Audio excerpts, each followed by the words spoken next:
Hey guys, Nick here with TechRoad. So in this video, we're going to go over UNetBootin, kind of what it does, how to use it. So what you want to do first is essentially just search it or go to the website. So you can just go to Google and type in UNetBootin. It is unetbootin.github.io. You want to go ahead and click on that. And you'll be prompted with the download pages, download with Windows, Linux, Mac. You can also donate if you want to as well. It gives you good instructions here on how to use it or what it is. So we're going to go ahead and just download the Windows. So I already have it saved, so I'm just going to go ahead and open it up myself. Okay, so here we go. So I have it here.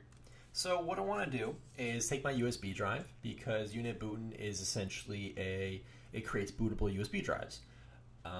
They primarily work with Linux, but they do offer other ISOs as well. So let's go ahead and plug in our USB.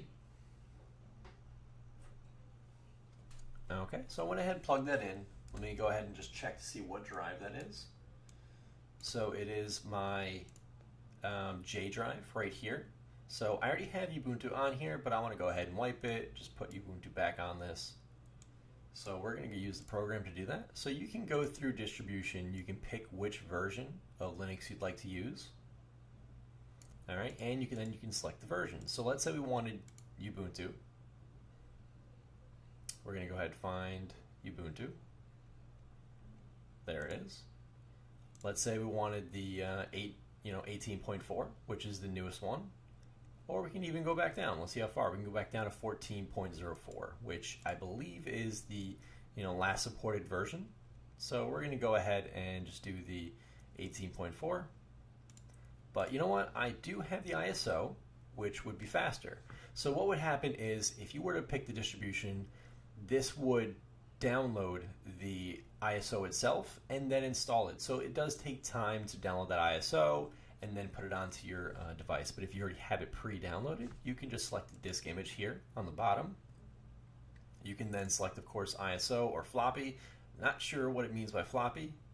I don't know if anyone uses a floppy drive anymore, but ISO. So I have it on my desktop.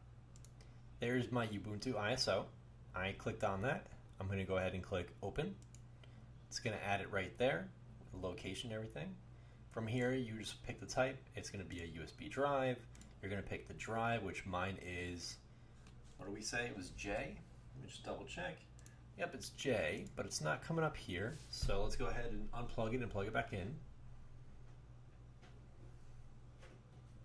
See if it gets picked up. And if it doesn't, what you can do here is close it out of the program.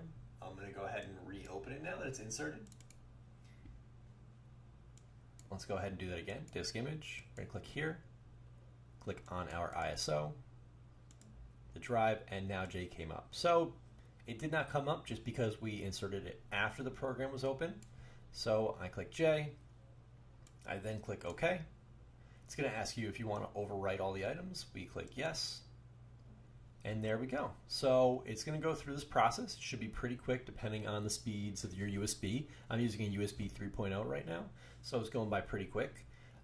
But that's pretty much it. So when you're done with this, you want to throw it into your laptop or whatever device you're looking to install this on.